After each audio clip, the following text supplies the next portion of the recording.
Hey guys, many of you don't know me, but my name is Keith Stewart and I ride for Walmart, BMC. A lot of riding, a little bit of racing.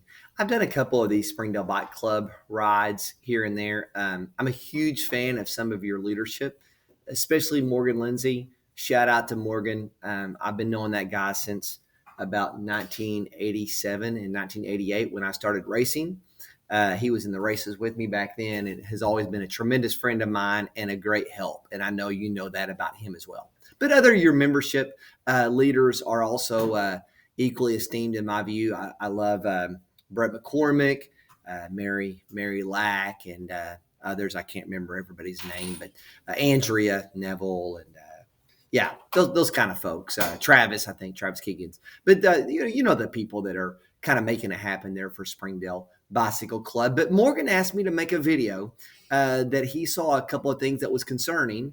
And so I'm going to just throw it out there. And I'm going to talk to you as if I'm part of your organization because it's a lot more personable for me to say we and us rather than you and they. So, yeah, I'm one of you at least through this video. So what are we going to talk about today? We're going to start off by talking about that I don't want to change anything about Springdale Bike Club. I'm not trying to make this video in hopes that you guys will become a group that's, trying to, reach certain average speeds or trying to accomplish certain distances. Springdale Bike Club has a niche in the cycling community. It's one that we all appreciate and we wouldn't change for anything. So you guys are who you are, and I love you for being that group. And I think that group, as far as what I can see from the outside, is you're a group that welcomes all cyclists, and you do seek to develop riders. I would hesitate sometimes to say that SBC is a beginner's group because a lot of your cyclists are very seasoned, very knowledgeable and experienced riders. They're just possibly not trying to, race anymore. They're not worried about average speeds. They're just wanting to have fun on bicycles. And really, that's kind of what we're all trying to do. So some of your rides are on the Greenway. I think that the club probably started out being a Greenway club, but Morgan has explained to me that some of the rides are transitioning to the road. And he's seen a few things in the road cycling areas that's concerning. So he wanted me to talk about that with you. So let's talk about Greenway riding and how Greenway riding is different than riding on the road. Greenway riding is just all about being safe, in my opinion. You want plenty of distance. By the way, look at these two guys riding bicycles. That's Morgan on the right there. Look at those calves bulging out. Two huge stakes back there on those two legs. But anyway, no, Greenway is you can ride, being farther apart. You can certainly socialize while you're riding. You're probably not going as fast, so it's easier to talk. I think the major thing to be aware of when you're riding on the Greenway is just calling out oncoming traffic, whether that's cyclists or walkers or runners or people on longboards or whatever it is. Be sure and call those things out, dogs being a key thing, and for sure calling out any kind of blind curves that are coming up.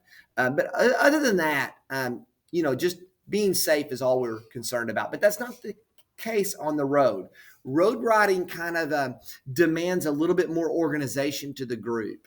So first of all, let me say that when you're doing a road ride, probably everybody's going to have more fun as the group becomes more acquainted and confident with drafting. But now drafting is problematic.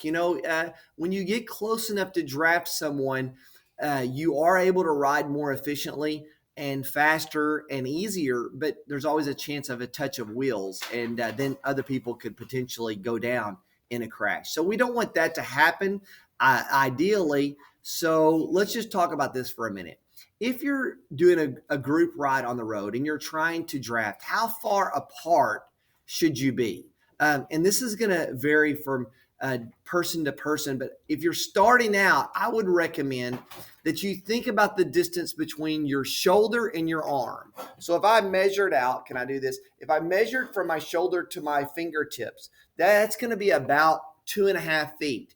that should be the minimum distance between you and the person in front of you. Probably a little bit farther than that. Maybe that distance plus half, because you want to give plenty of room for someone to make a mistake and still be able to recover. You don't want to have a touching of wheels.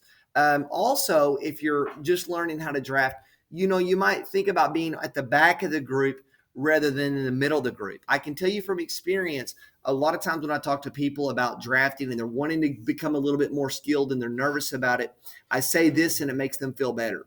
If you're drafting someone and you're behind them, you're at the very back of the group, and you do make a mistake and touch someone's wheel, they're not going to crash. You might fall over and go down, have a little bit of road rash, but you're not going to crash the person in front of you. So you can't really be a liability to the group if you're inexperienced drafting and you're kind of on the back. And then sometimes I see people when they're trying to draft, they get over to the side instead of directly behind the wheel. That's okay also, just if you're a little bit more comfortable. So I'm not suggesting that y'all become some well-oiled time trial machine of a group, but I do think that if you're going to ride on the road and if you're going to try this 2x2 formation that I'm going to talk about, that Morgan asked me to kind of talk to you about, I do think that if you're aware that drafting is sort of part of that formation, it's going to just make the group stronger and better and more efficient.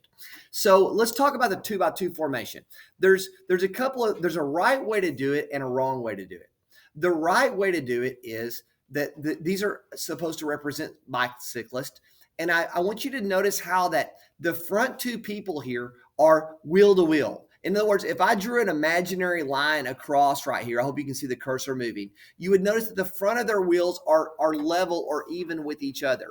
One of the things that we fight on the BMC rides and we have to talk to people about is that sometimes people will, they're not comfortable being side by side exactly. They want to be a half a wheel ahead of them. It's just in your mind, I think you want to be competitive somewhat. And so you have your wheel a little bit ahead of the wheel of the person beside you. And then what that means is the person beside you ends up speeding up to get up to you. And then you speed up to get ahead of them. And then they speed up to get ahead of you. And before long, you're both drag racing at 19 miles an hour and everybody behind you is suffering and breathing hard. And we don't want that.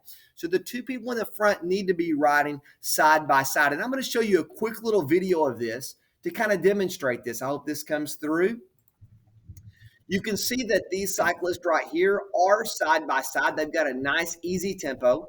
You can see the guys behind them are lined up just directly behind. They're not over to the side. There's also not three people across the road. It's only side by side in a 2x2 formation. And there's no surging. Also, Morgan wanted me to emphasize this. One of the things that he sees happening, let me go ahead and pause this. One of the things that he sees happening sometimes is when you're in a 2x2 formation, the people in the middle, or maybe even on the front, but more likely in the middle, they just slow down. They're riding at a good pace, 17 miles an hour, and they get fatigued, and they just all of a sudden slow down. You cannot do that. You cannot slow down in the middle of the effort, because what that does is when you slow down and you don't keep the tempo of everybody else, when you slow down, the person that's behind you that's sort of trying to draft, even though they've got a little bit of distance, they sort of like slide up into your rear wheel without realizing it. Like it doesn't take but a couple of seconds of you slowing down before the person behind you is into your back wheel, and then they touch your wheel, and then they go down and everybody topples. So Morgan wanted me to emphasize, please keep the tempo consistent. If you get fatigued, then just go to the back of the group, let someone else come up and take your place, and then it's okay. If you get fatigued on the back and you need to slow down a little bit, that's fine. The group can wait on you if you get dropped. But let's not. And also, we don't want to stand up. We don't want to stand up in the middle of the group. Now, there's a caveat to that. If you're going up a climb, all bets are off. If you're going up a hill, it's a little bit easier to stand up safely. Sometimes I will call it out or give the chicken wings with my elbows. That means I'm about to stand. Usually I still go ahead and call it out standing. And when you do stand, it's always better to sort of accelerate as you stand to prevent that slowing down effect. But mainly, I'm not even concerned about that as much. I'm really more concerned about just people in the middle of the group standing up when it's flat which causes you to lose momentum, or worse, just softening up on the pedals in the middle of the group, which causes you to lose a lot of momentum quickly. Both of those can lead to major issues. So hopefully that little video helped a little bit. Let's kind of finish up with this.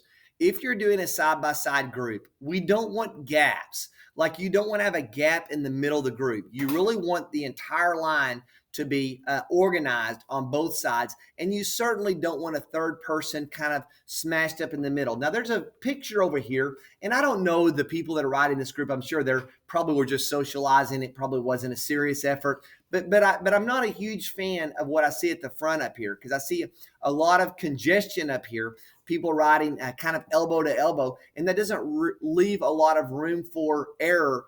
There's no margin for error if somebody makes a mistake, touches a wheel, or if a dog was to run out from the side.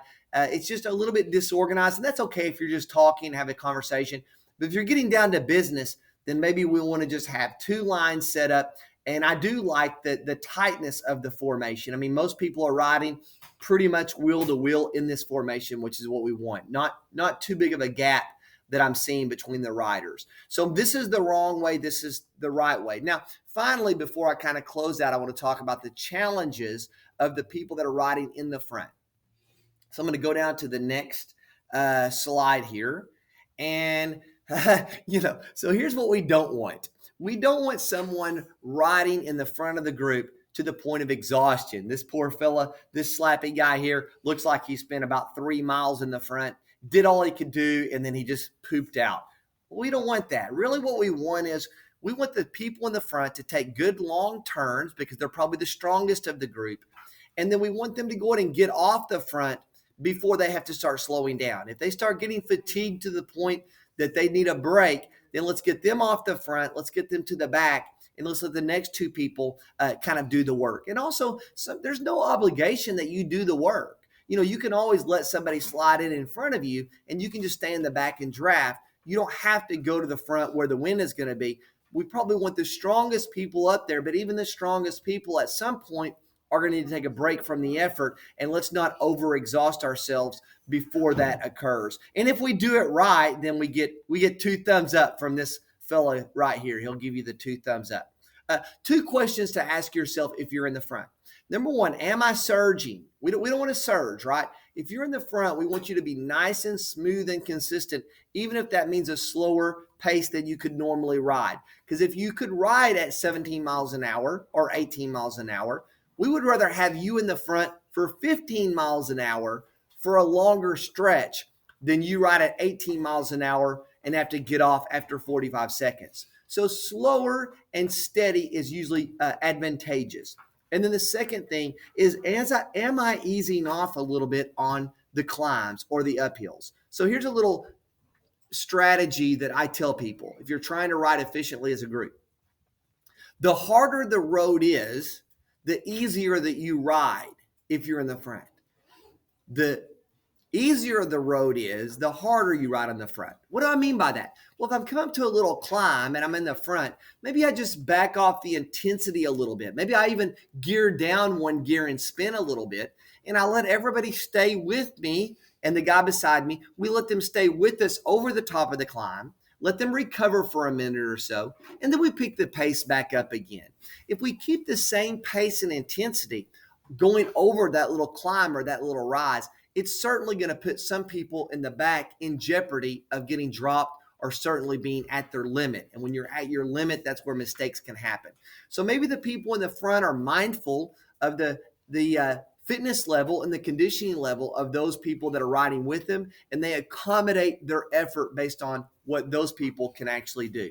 All right, last thing to talk about is, above everything else, let's just have fun. And I think Springdale Bike Club does a great job with that. So hopefully something that I said in this video is helpful. If it was, let me know or let Morgan know. And if you hated it, I'm sorry. But with that said, have a great day, and I'm out.